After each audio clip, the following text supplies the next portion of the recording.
While Marvel continues to kill the TV world with its most different and daring show yet.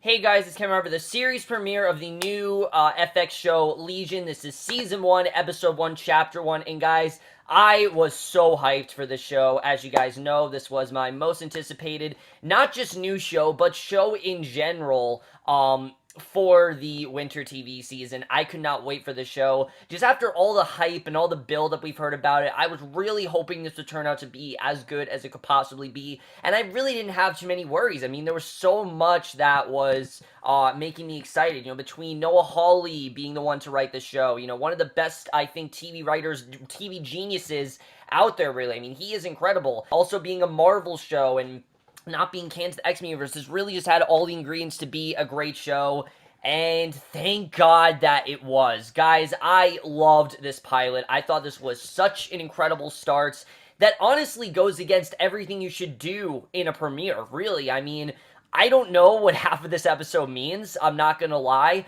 but that doesn't matter. I was so hooked with this show. I loved where they went. It was different, it was psychological, it was so mind-numbing and so mind-boggling as to what actually is going on, and it just completely hooked me in. I loved everything about this first episode, but let's just get into it because there is definitely a lot to talk about. Even though I didn't understand a lot of it, I don't think many people did, but let's just get into it, and that's not a complaint for me that I didn't understand it. I like that I didn't understand this. I liked that it was confusing. I don't want it to be something where I know everything that's going on because there's no mystery, there's no suspense. This perfectly hooked us in, but let's just get into it. So we start off and we meet our main character, David Haller. He is a mentally unstable young man, and we know that immediately because in a montage, we see him seeing a chemistry lab on fire, getting into a fight at prom, arrested during a riot, and the final straw, as we discovered through, of course, the pilot, is an argument that ends with the kitchen exploding around him, and David basically trying to hang himself. So things are obviously very bad for him, and when we first meet him, he's a patient at Clockwork Psychiatric Hospital. He's been diagnosed as a paranoid schizophrenic, and that's basically the thing that's going to drive the show forward. Is he actually crazy? Is he seeing these visions, or is there a reason why it's happening? And while that may or may not be true, he definitely has extreme telekinetic powers that he really does not understand yet. He doesn't really know what they're all about, and the time period is quite uncertain as to where we are, really what exactly is going on, where we are, but the costumes look like 1960s, and David at one point used a payphone. One of the characters referenced CNN, which didn't exist until 1980, and also institutionalized with David is a girl named Lenny, and a girl named Sydney, and David's talking with Sydney, who agrees to be his girlfriend on one condition, that he never ever touches her. Just immediately, he asks her, can you be my girlfriend? She says yes, and I didn't know it was that easy, but alright, and basically says if he never ever touches her, then that she will be his girlfriend, which is obviously very hard to do, when you're dating someone, but I did think already we were off to a great start. I was immediately hooked in. This was such a great way to get us into the premiere, and it really does stay just as good from there.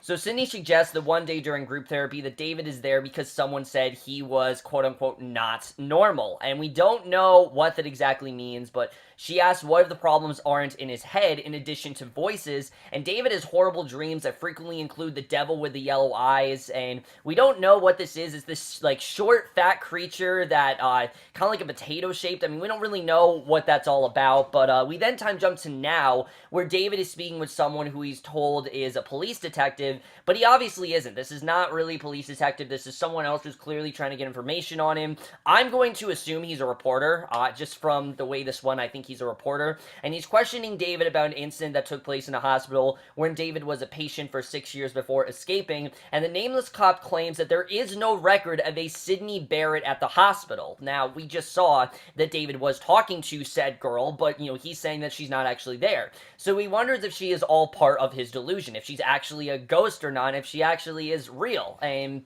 David is adamant that she is real. He can't possibly believe that this girl isn't real. His brain is a little fuzzy right now, and he has been off his meds for a while, and the interrogator agrees to a break. We discover that the interrogation room is actually a set inside of a drained gymnasium swimming pool, which, again, very weird, but in the gym proper, government soldiers are arming themselves, and an older man is watching the interrogation on a sophisticated video system, and the observer wants to know if he's crazy, and the interrogator thinks that David is telling the truth. He knows he's crazy, but part of him knows the power is real. So we don't know what that really means, and while the scope of David's powers is unknown, the interrogator believes that he may be the most powerful mutant that they've ever seen. Remember, this does kind of take place in the X-Men universe, kind of doesn't, but he is essentially an X-Men, and he is a mutant. And the observer says that Division 1 thinks that they should kill David, and the interrogator wants until the end of the day. That he really wants to get as much information as he can on him. He's not really a cop. It's clear there's more going on than we think, and I think definitely that was very interesting to see.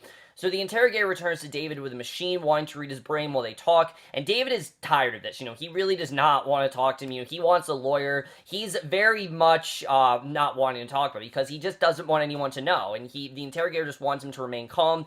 David realizes that he holds the power when he figures out that they are afraid of him. He agrees to have electrodes placed on his head and continues to tell him about the incident at the hospital. So we then cut back to the hospital, and Sydney, we see, is being released, and she's sad because David isn't there to say goodbye, and as she's leaving, David rushes to say goodbye. She's relieved to see him until he leans in and kisses her. Now, this obviously does kind of scare her off, because what was the one thing she said is that he should not come in contact with her, is that he should leave her alone. So when he's doing this, by kissing her and everything, it does kind of scare her off by him doing that. She really did not expect him to react in that certain way, and it does kind of scare her off a bit, we see.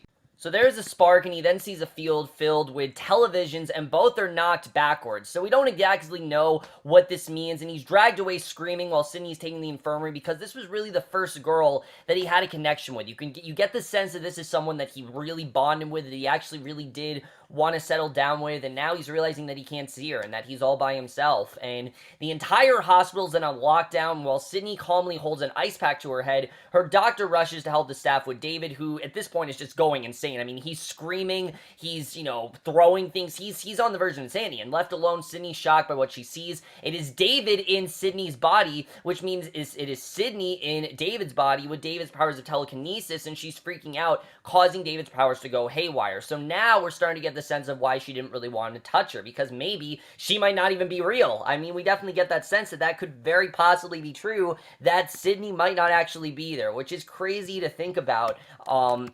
But again, they did such a great job with setting up this idea of her maybe not even being alive, that she might not actually be there, that he might just be imagining this entire thing. Again, crazy to think about, but it honestly does make sense when you think about a lot of what's been going on. It does it's not crazy to, possibly think of that scenario happening. I could definitely see it going in that direction where maybe she's not real. We honestly don't really know if he's real. I thought it was definitely interesting the way they set that up here, where she might not actually be real. But the doctor walks down the hall and enters the common room, which is awash in a red light, and the room is completely empty, devoid of humans and furniture, and Sydney follows the doctor down the hall, followed with panic screams. The hallway is devoid of doors, and the room numbers are still on the wall, but the doors are gone, replaced by solid drywall. The screams are coming from people who are now trapped in their rooms. One person isn't screaming. That's Lenny. Why? Because she's dead, we find out. She's actually not real. She's dead, and she was trapped halfway in her room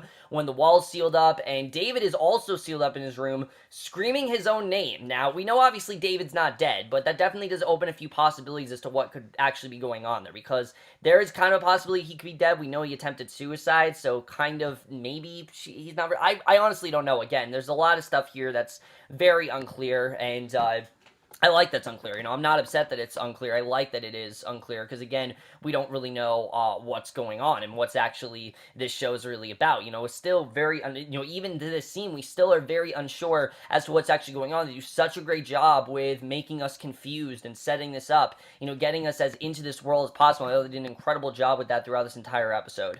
So then we get another weird scene where the doctors hurry Sydney out of the hospital, telling her that she may not get another chance to leave, and she's insisting her name isn't actually Sydney, like this isn't really her, but she's distracted when a sleek car pulls up, and a Natalie-dressed couple gets out, and the third person gets out of the car and doesn't turn around. And again, we don't know what that's about, but flipping back to the now narrative, David accused the interrogator of being at the hospital and that he's been watching him this entire time, and the interrogator insists that David's wrong, tries to change the subject, but David's very adamant, and the room trembles, and the interrogator's pen impales itself in his cheek, and that was crazy to see that he actually impaled himself, and in the observation area, the older man orders his men to use gas, and everyone mobilizes. David's powers and throw everyone in the room back against the wall, turns the desk into dust, and he looks pretty satisfied with himself. Like, he actually is very happy that this turned out as well as it did, but the gas then knocks him out, and his story continues in his dream. Sydney is sitting in a cafe, remembering David's memories.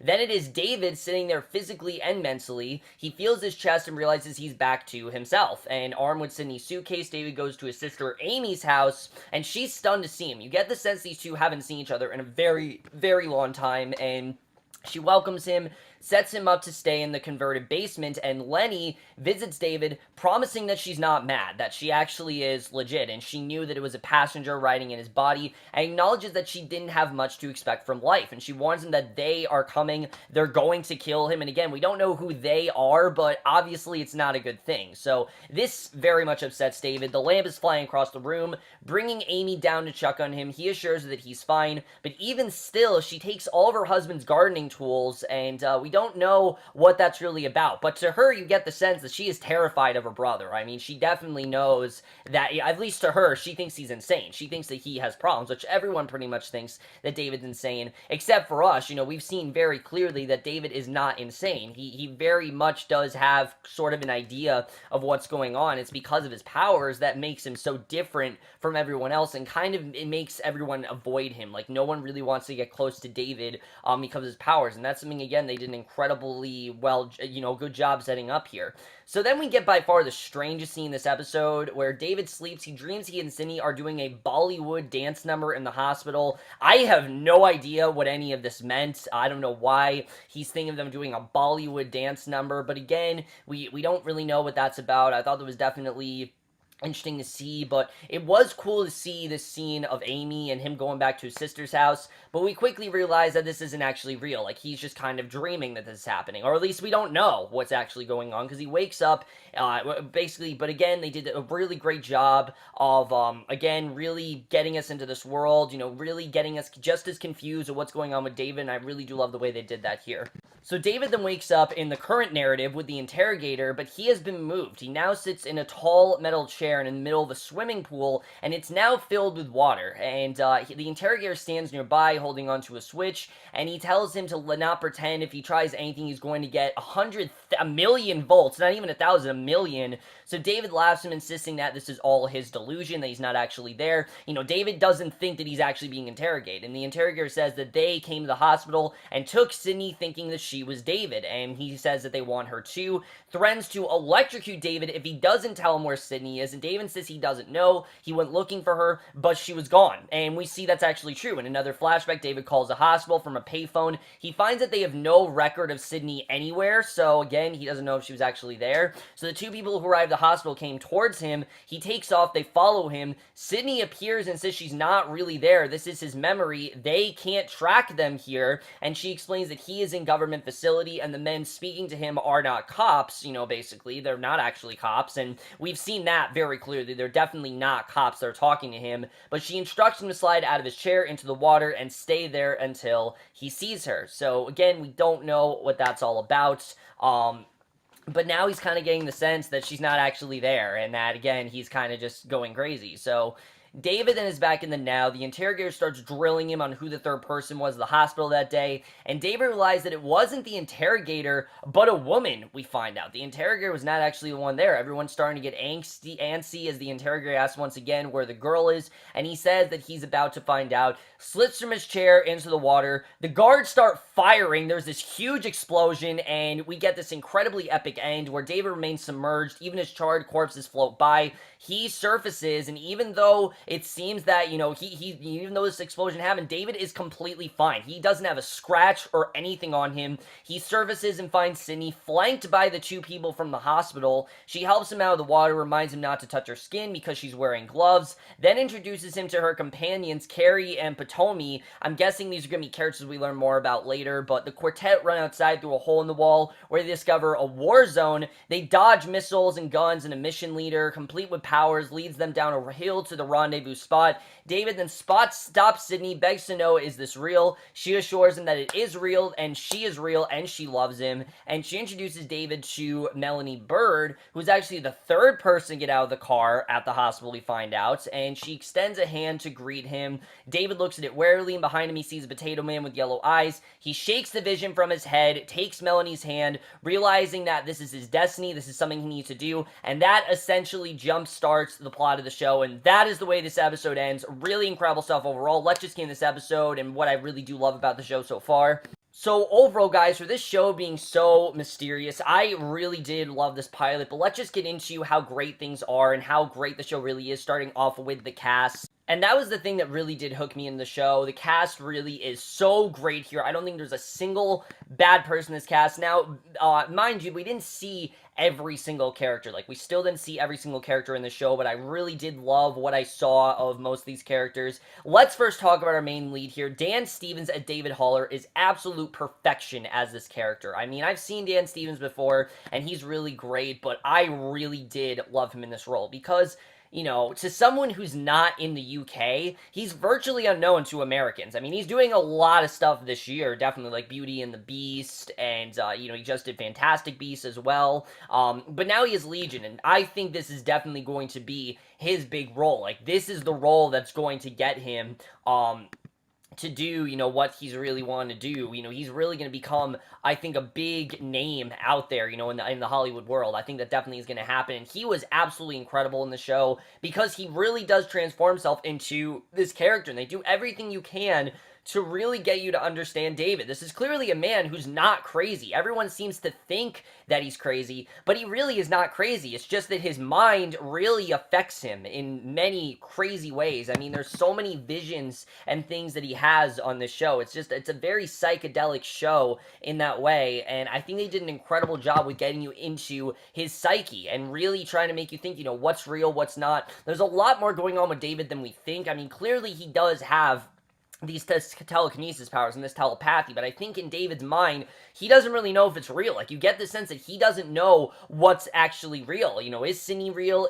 Are the powers real? What actually is real? You know, we can tell that definitely what's actually going on, but we don't really know. But we also get the sense that David was, in fact, you know, he wasn't always crazy. Like, he definitely did have somewhat of a good childhood, and I think they did a very good job with setting that up, you know, showing constantly kind of flashbacks of him and his mother, the relation that they had. Just everything about this character was so well done. It's one of the best setups to a main character I've seen in such a long time. How intimate they really were with this. I thought Dan Stevens did an incredible job getting us into the emotional antithesis of David Haller. I already care so much about his character. I can't wait to see where he's going to go, and it immediately got me on board with how great this show and this character really is. And if he wasn't as good, I don't think the show would nearly be as good. However, the rest of the show is just as great. I think everyone else really did a great job. Let's talk about Rachel Keller as Sydney Barrett, because this is a very interesting character. We don't really know what's going on with her. All we really know is that this is someone who truly does love David. I think she definitely does have the feelings for David. I think that definitely is sincere. But for some reason, she doesn't, you know, want skin-to-skin contact, because it seems to me that she trades places with you, essentially. Like, if you touch her, she turns into you, and she basically, you know, has to do what you do, which is very interesting to think about, and I think it definitely is a very, very different kind of character. I really do love where we're going with Sydney, but what also is going on with her? It's clear she's part of some sort of secret organization. There's also a possibility that she's not actually real. Does David really have the connection that he thinks he has with her, or is it actually, you know, just his imagination? situation. We don't really know, but I can't wait to see where they're going to go. Their chemistry in this episode was so strong. You genuinely believe that these two loved each other and that these two had this relationship and that she really did want to be with him, but we still don't know a lot about her. Like, we just know that she was part of, she was in this relationship with David, and they have this connection together, and I love the way that they set that up with her character. They did an incredible job of showing where this is going to go. I can't wait to see where she's going to go in the show. Her character, again, is so different. She very much fascinates me, and I think she's just as interesting as David, honestly, but I can't wait to see really where she's going to go. She did an incredible job here, and I can't wait to see where she's going to go throughout the show. However, let's talk about the one role that was very interesting in the show, and that is Aubrey Plaza as Lenny, because everyone knows that Aubrey Plaza has been a very up and down actor. She's had some really great stuff, and then she's done some really shitty stuff. And I can go on all day where we know what stuff she's done that's good, what stuff she's done that's bad, but this is the kind of role that Aubrey Plaza needs to be doing. This is unlike any other role she's done before. It's very psychedelic, it's very confusing, and we don't know, really, it's very cerebral in that sense. We don't know exactly if we know what's actually going on with her character. First of all, why is she dead? We clearly know that she's dead and that she is definitely a vision through David. I mean, no one else can see her, no one else contacts with her. It's only David who seems to notice her. But why is that exactly? Like, why did she go to David? Why was this, why was this her destiny? What really is going on with that? And why is David the person that she's interacting with? We don't really know what's going on. That's something else that we don't really know about, is what's really going on between her and David. Why is he seeing her?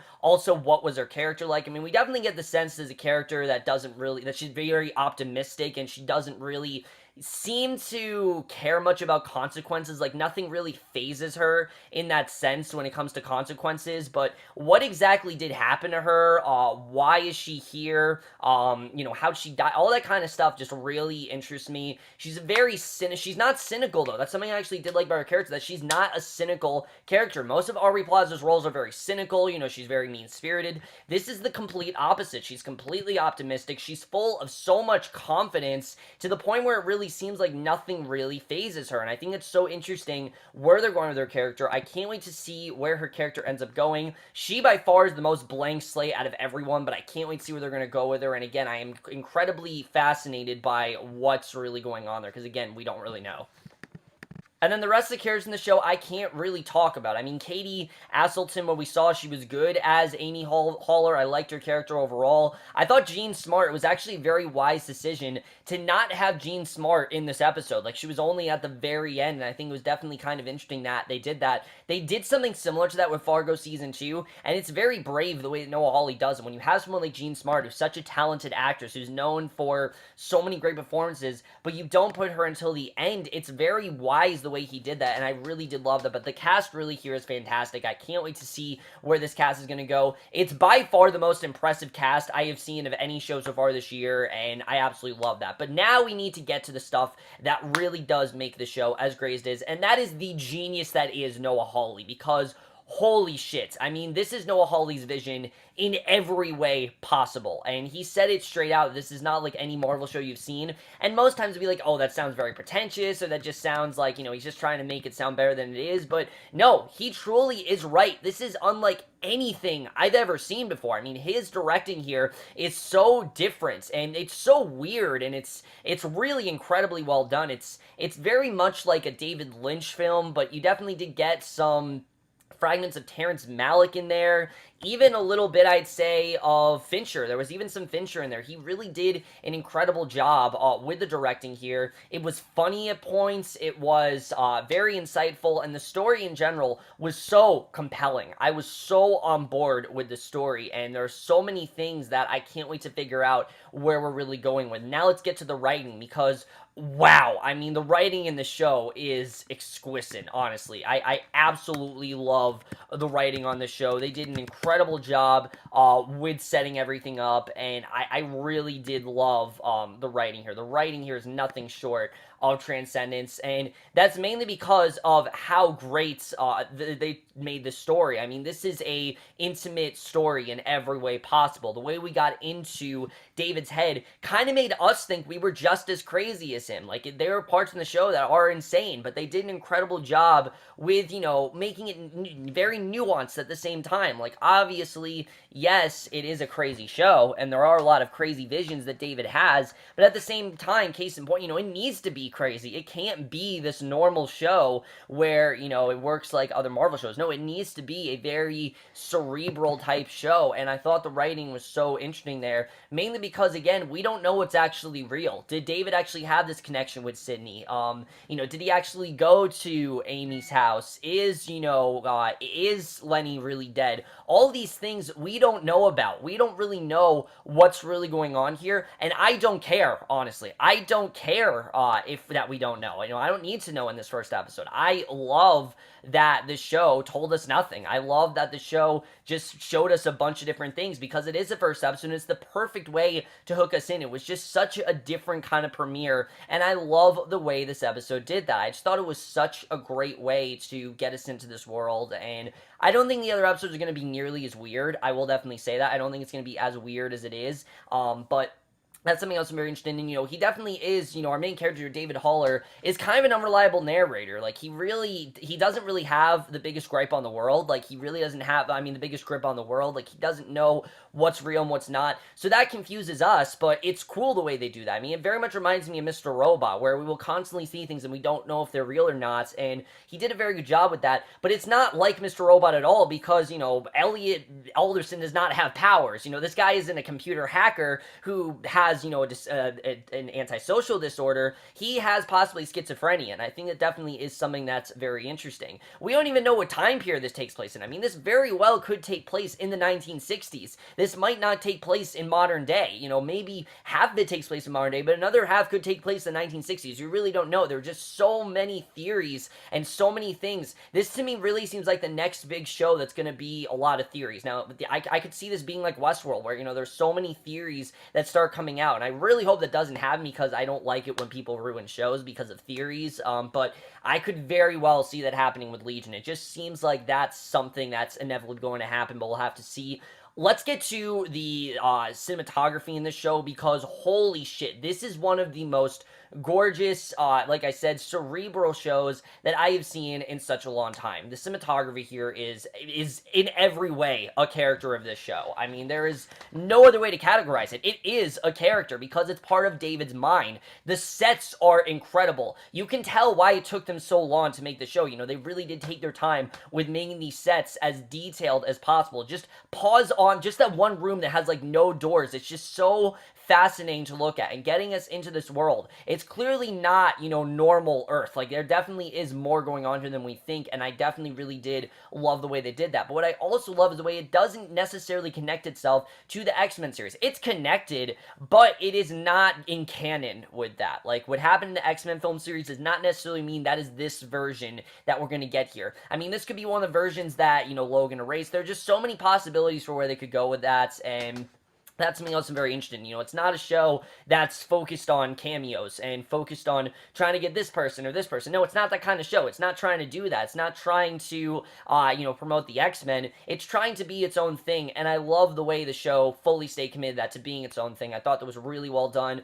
The show likes to use a lot of, 80s rock music, and I think that also is very interesting, which actually makes a lot of sense, and it actually does work for the show because Sydney Barrett is actually based on Roger Sid Barrett, who was part of the rock band Pink Floyd, and, Lenny was based on that of David Bowie, so you can definitely tell that music is going to play a big role in this show, and I don't know what exactly that means, but that's something I'm definitely interested in getting into. Jeff Russo, the score here is incredible.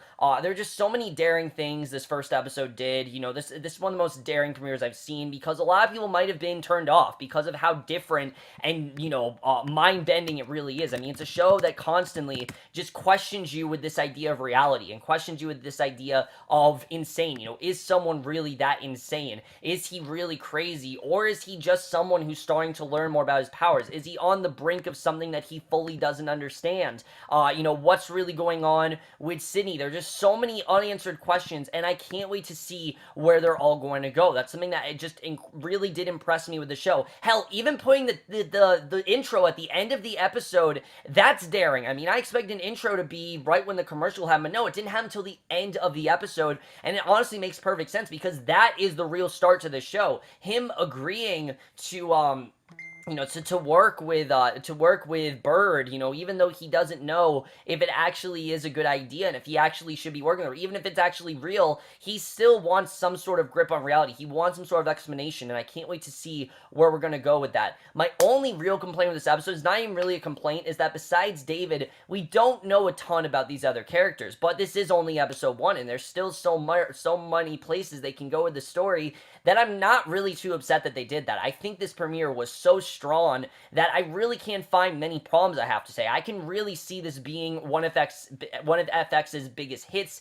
I could see this being just an incredible show. It's just so different than anything Marvel's done before, and there are just so many places show can go, and I really hope they do utilize all of those places and storylines they can go. I can't wait to see really what's going to happen here. But I am definitely going to give the first episode of Legion, Season 1, Episode 1, Chapter 1, a 4.75 out of 5 or an A. Guys, this is the kind of show Marvel needs to be doing. Yes, I know I've praised the Netflix shows. Yes, I've said Agents of S.H.I.E.L.D. has been getting better. But this is truly unlike anything Marvel has done. It was entirely Noah Hawley's vision. It's very different from anything else on TV before. It's not for everyone. I will say that some people might be turned off by how different and really psychedelic and just weird the show really is, but I give it props for doing that. I give it props for crossing the line. I give it props for being something different and trying to, you know, confuse people. I thought it did an incredible job with that. I really did love everything about the first episode. I can't wait to see where we're going to go from here. I am completely hooked on the show. I don't know a ton of what's going on, and I don't want to because it completely hooked me in, and I can't wait to see really where we're going to go from here. I can see this definitely being one of my next favorite shows, and there's really no doubt in my mind that tells me the show isn't going to get better and better as it goes on. But over, guys, my review of Legion. Let me know what you guys saw this first episode overall. Loved your thoughts on it. What do you think is really going on? I could be completely wrong with some of my fan theories. I don't actually know if that's actually happening. I haven't said any theories yet because I'm not certain about anything right now. Maybe next week I'll start to get some ideas of what's really going on. But that's my review. Hope you guys enjoy. We'll see you guys in my next video, which will be for a movie review, and we'll see you guys for that. Okay, bye.